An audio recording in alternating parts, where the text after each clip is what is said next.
Tidak ada yang berani pernah mengatakan Hasan bin Thabit itu adalah pemusiknya Nabi. Alah, masa kecil aja loh. Gitu aja dipermasalahkan. Ustadz, ada lagi yang kasus lagi viral. Kayaknya saya yang bikin keributan. Intinya seperti ini, Pak. Tidak ada ulama sama sekali di muka bumi ini yang pernah mendahului beliau untuk berkata bahwa syair itu, surat syair, surat asy-syu'ara adalah surat musik. Dan para ulama kita mengatakan, la tatakallam fi masalatin laisa laka fiha imam. Jangan coba-coba untuk menyebutkan masalah agama yang kamu itu duluan, padahal ulama belum pernah ada yang ngomong sebelum kamu. Kecuali kamu merasa dirimu pintar. Maka jangan sekali-kali membuat fatwa-fatwa yang para ulama dari dahulu takut untuk mengucapkannya. Bapak-bapak pernah dengar bagaimana Abu Bakar ditanya tentang sebagian masalah agama, lalu dikatakan oleh Abu Bakar, saya nggak tahu. Lalu ada yang bilang, kamu ini sahabat Nabi, kok sahabat Nabi serba nggak tahu? Maka apa kata Abu Bakar? Ayu sama'in tudhilluni wa ayu ardin tuqilluni an aqula 'ala Allahi ma la a'lam. Langit mana yang mau menaungiku, bumi mana yang mau kupijak, kalau aku berbicara tentang agama Allah, sesuatu yang aku tidak tahu. Kita ini dalam masalah agama, kalau tidak tahu itu tidak boleh bikin sendiri. Tidak ada ulama satupun yang mengatakan surat asy-syu'ara itu sama dengan pemusik. Tidak ada yang berani pernah mengatakan Hasan bin Thabit itu adalah pemusiknya Nabi. Bagaimana bisa Nabi SAW menghadirkan satu orang dalam masjid sebagai pemusik, sementara suatu hari Nabi lewat, ada orang bermain musik, Nabi tutup kuping. Bertentangan hadisnya, Nabi tutup kuping karena dengar, kok Nabi juga bikin bawa pemusik masuk dalam masjid? Mungkinkah? Yang ketiga, Bapak tahu keyboard? Tahu dong. Piano, gitar, itu apa namanya? Kalau ada yang bilang itu alat syair, maka dia harus balik SD lagi. Itu di SD pelajaran kesenian dinamakan, digolongkan alat-alat musik. Apa Anda harus balik SD lagi untuk bisa membedakan mana syair mana musik? Syair di zaman dahulu itu alatnya adalah kertas dan pena, di mana orang mencoba untuk merangkai kata yang di belakangnya ada rima. Misalnya dibikin rimanya belakangnya an. Anta nurullahi fajran jibta ba'dal usri yusra, dan seterusnya. Kemudian di belakangnya an jadinya syair. Itu namanya syair. Ketika dimunculkan dengan nada, mengangkat suara, anta nurullahi fajran jibta ba'dal usri yusran, rabbuna a'laka qadaran ya imam al-anbiya'i. Diangkat suara, dibuat nada, itu namanya nasyid. Manakala hadir di situ piano, gitar dan lain-lain, jadinya musik. Ini yang kita pahami dari para ulama dari zaman dahulu. Belum pernah ada yang berkata seperti perkataan beliau sebelumnya. Kalau kemudian ada yang berkata, alah, masa kecil aja loh, gitu aja dipermasalahkan. Bagi Anda kecil, bagi kami besar.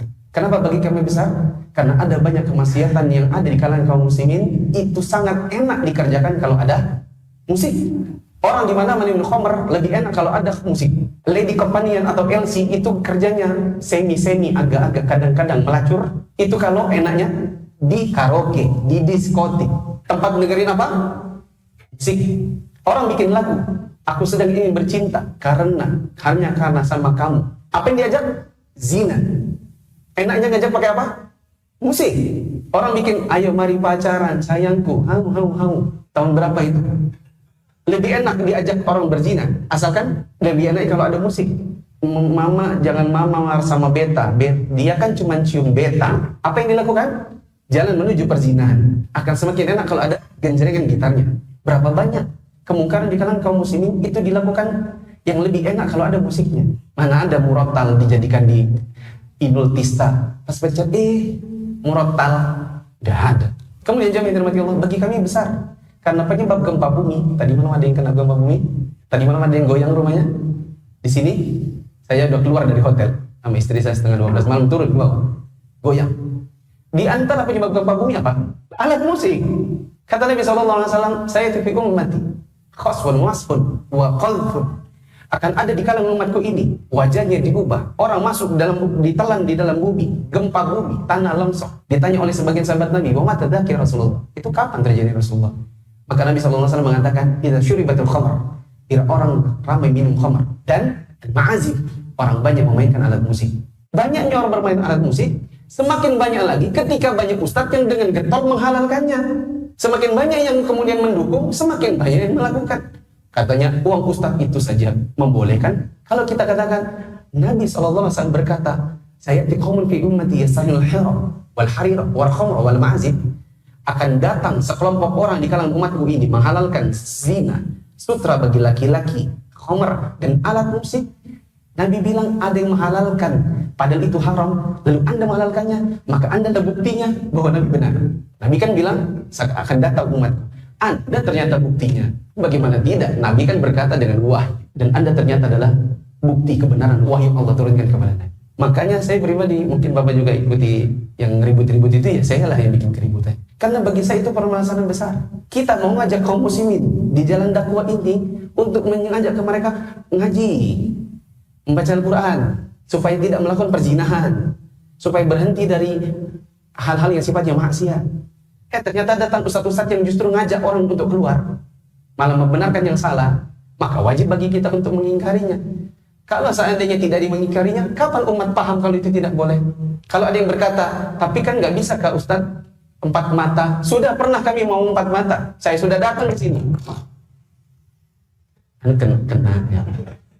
Bukan marah, pas kena tangan. Saya sudah datang ke sini. Waktu itu, 2017. Saya sudah datang ke Bekasi, mau cari orangnya. Oh, nggak jadi. Sudah. Bukan kita ini tidak mau. Saya sudah datang. Dan saya sudah mencoba. Tapi ternyata tidak bisa. Kalau gitu lewat tulisan. Nggak bisa juga, ya sudah, begini. Bukankah Nabi SAW pernah melakukan apa yang saya lakukan? Saya mencontoh perbuatan Nabi. Nabi itu bukan kalau ada apa-apa tuh 4 mata, 4 mata, 4 mata. Tidak selalu 4 mata. Nabi itu pernah ngomong di atas mimbar, disindir orangnya. Semua orang tahu dia. Jadi saya kalau ngomong di media sosial, itu bukan tidak pakai dalil. Siapa yang pernah kena begitu? Ada 2 orang di antaranya. Seorang sahabat namanya Ibnu Lutbiyah atau Ibnu Latabiyah.